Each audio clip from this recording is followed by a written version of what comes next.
ദാമ്പത്യ തകർച്ചയ്ക്ക് പല കാരണങ്ങളുണ്ടാകാം അല്ലേ? മാനസിക കാരണങ്ങളുണ്ടാകാം, ശാരീരികമായിട്ടുള്ള കാരണങ്ങളുണ്ടാകാം, ഫിനാൻഷ്യൽ പരമായിട്ടുള്ള കാര്യങ്ങളുണ്ടാകാം.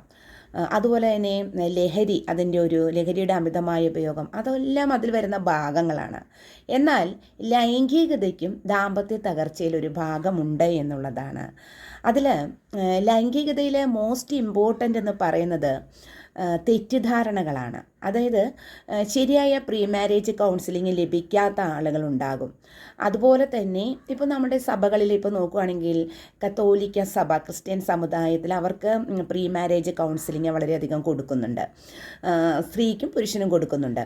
അതേപോലെ തന്നെ നമ്മൾക്ക് ഒരു പ്രീ മാരേജ് കൗൺസിലിംഗ് ഏത് സെൻറ്ററിൽ പോയാലും നമുക്ക് ആവശ്യപ്പെടാവുന്നതാണ്. അത് കൗൺസിലിംഗ് ചെയ്യുന്ന വ്യക്തികൾ നമുക്കത് തരും എന്നുള്ളതാണ്.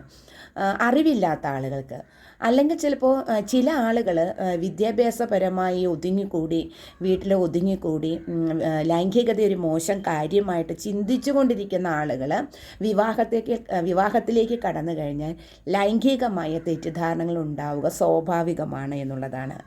അതിൽ രണ്ടാമത്തെ കാരണം എന്ന് പറയുന്നത് വിവാഹേതര പൂർവ്വ ബന്ധങ്ങളാണ്.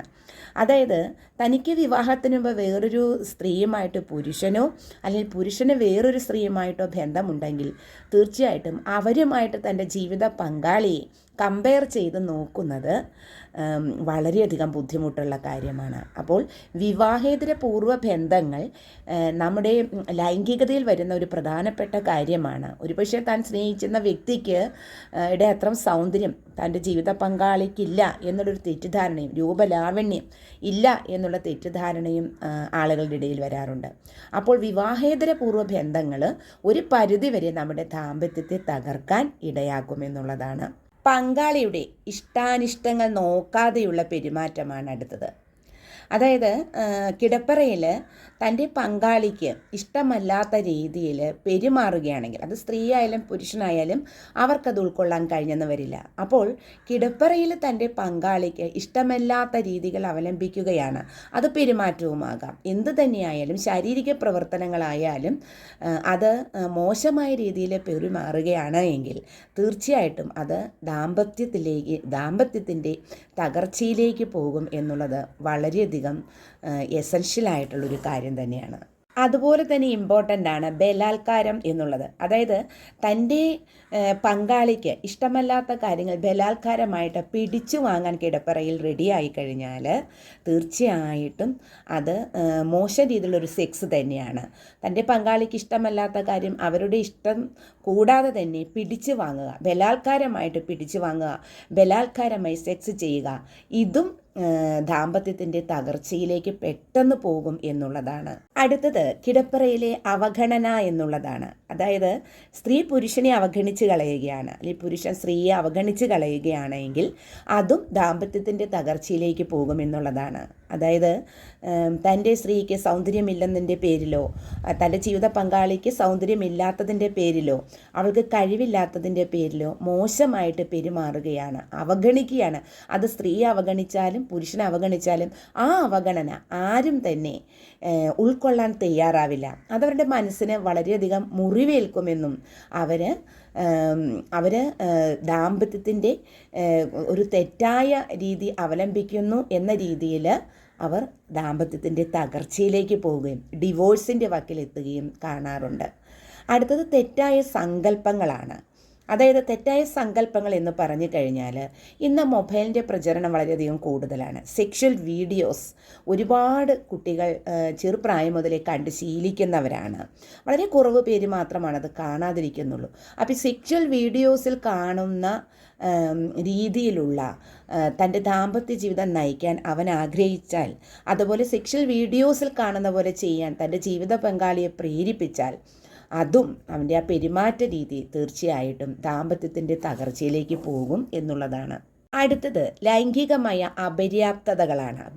കുറവുകൾ. അതായത് ചില ആളുകൾക്ക് പ്രതീക്ഷിച്ച പോലെ സെക്സ് ചെയ്യാൻ അധികം കഴിവില്ലാത്ത ആളുകളുണ്ടാകും. അതുപോലെ തന്നെ സെക്സിനെ പറ്റി അവർക്ക് ഒരുപക്ഷെ അവരുടെ അറിവ്, നോളജ് എന്ന് പറഞ്ഞാൽ വെറും സീറോ ആയിരിക്കും. അങ്ങനത്തെ ഒരു ഫാമിലിയിൽ ജീവിച്ച് വന്ന ആചാരങ്ങൾക്കനുസരിച്ച് ജീവിച്ച് വരുന്നത് കൊണ്ടാകാം അവർക്കതിനെ പറ്റിയുള്ള അറിവുകൾ ഒരു പുസ്തകത്തിൽ നിന്നോ അല്ലെങ്കിൽ തന്നെ ഏതെങ്കിലും വീഡിയോസിൽ നിന്നും കിട്ടാതെ വരുന്നത്. അപ്പോൾ അങ്ങനെ വരുമ്പോൾ അതവരുടെ അപര്യാപ്തത തന്നെയാണ്, ശൂന്യത തന്നെയാണ്. അത് എത്ര ശ്രമിച്ചാലും ശരിയാക്കിയെടുക്കാൻ പറ്റാതെ വരികയാണെങ്കിൽ അതും ദാമ്പത്യ തകർച്ചയിലേക്ക് പോകും എന്നുള്ളതാണ്. അടുത്ത മോസ്റ്റ് ഇമ്പോർട്ടൻ്റ് എന്ന് പറഞ്ഞത് ധാർമ്മികതയാണ്. അത് ചില ആളുകൾക്കുണ്ട്. ധാർമ്മികത എന്ന് പറഞ്ഞു കഴിഞ്ഞാൽ സെക്സ് പാപമാണോ എന്ന് ചിന്തിക്കുന്നത്, ഇത് തൻ്റെ നല്ല മോറൽ വശങ്ങൾക്ക് ഒതുങ്ങിയതാണോ, ഇത് ചെയ്യുന്നത് പാപമല്ലേ എന്നുള്ള ധാരണ കുട്ടിക്കാലം മുതൽ മനസ്സിൽ അടിച്ചേൽപ്പിച്ചിട്ടുണ്ട് എങ്കിൽ ഈ ധാർമ്മികമായിട്ടുള്ള ചിന്തകൾ തൻ്റെ ജീവിതത്തെ തകർക്കുമെന്നും അത് ദാമ്പത്യ ജീവിതത്തെ തന്നെ തകർക്കുമെന്നും ലൈംഗികമായിട്ടുള്ള ഒരു പരാജയം അവൻ ഏറ്റുവാങ്ങുമെന്നുള്ള ഉറപ്പാണ്. കാരണം ഏതൊരു വിവാഹ ജീവിതത്തിൻ്റെയും ബേസിക് എന്ന് പറയുന്നത് സെക്സ് തന്നെയാണ്. സ്നേഹം എല്ലാ കാര്യങ്ങളും ഉണ്ട് എങ്കിലും കിടപ്പറയിൽ അതിന് സെക്സിന് വളരെയധികം പ്രാധാന്യമുണ്ട് എന്നുള്ളതാണ്. കാരണം ഒരു പുതിയ തലമുറയുടെ ഉൽപ്പാദനം എന്നതിലുപരിയായിട്ട് തൻ്റെ മാനസിക സന്തോഷവും ശാരീരികമായിട്ടുള്ള സന്തോഷങ്ങളും തൻ്റെ ജീവിത പങ്കാളിയെ തന്നിലേക്ക് കൂടുതൽ അടുപ്പിക്കാനുമായിട്ടുള്ള ഒരു ബേസിക് വസ്തു തന്നെയാണ് സെക്സ് എന്ന് പറയുന്നത്. അപ്പോൾ ലൈംഗികമായിട്ട് നമ്മൾ പരാജയപ്പെട്ടാൽ പിന്നെ ആ ദാമ്പത്യത്തിന് ഭാവിയില്ല എന്നുള്ളതാണ്. ആ സമയത്ത് സെക്ഷൽ പരമായിട്ടുള്ള കുറവുകൾ ഉണ്ടെങ്കിലും തൻ്റെ ജീവിത പങ്കാളിയെ ചേർത്ത് നിർത്തുന്ന ആളുകളുണ്ട്. അങ്ങനെ എനിക്കും ഫ്രണ്ട്സുണ്ട്, ലൈംഗികമായിട്ട് സെക്സ്വൽ പരമായിട്ട് ഫെയിൽഡ് ആയിട്ട് പോലും തൻ്റെ ജീവിത പങ്കാളിയെ, അതായത് പുരുഷനെയും സ്ത്രീയെയും ചേർത്ത് നിർത്തി ജീവിക്കുന്ന ഫ്രണ്ട്സ് എനിക്കുണ്ട് എന്നുള്ളതാണ്. അപ്പോൾ അവരുടെ ആ ജീവിതം കണ്ട് ഞാൻ സന്തോഷം ഉൾക്കൊള്ളാറുണ്ട്. അപ്പോൾ അവർ പറയുന്നത് സെക്സ് മാത്രമല്ല ജീവിതം എന്നാണ് പറയുന്നത്. അവർ നല്ല ഫ്രണ്ട്സായിട്ട് തുടരുകയാണ് ചെയ്യുന്നത്. അപ്പോൾ മനുഷ്യന് അവൻ എങ്ങനെ ജീവിക്കണം എന്നുള്ളത് അവനാണ് തീരുമാനിക്കുന്നത്. എന്നാൽ ദാമ്പത്യ ജീവിതത്തിൽ സെക്സിന് അതിൻ്റേതായിട്ടുള്ള ഒരു പ്രാധാന്യമുണ്ട് എന്നുള്ളതാണ്.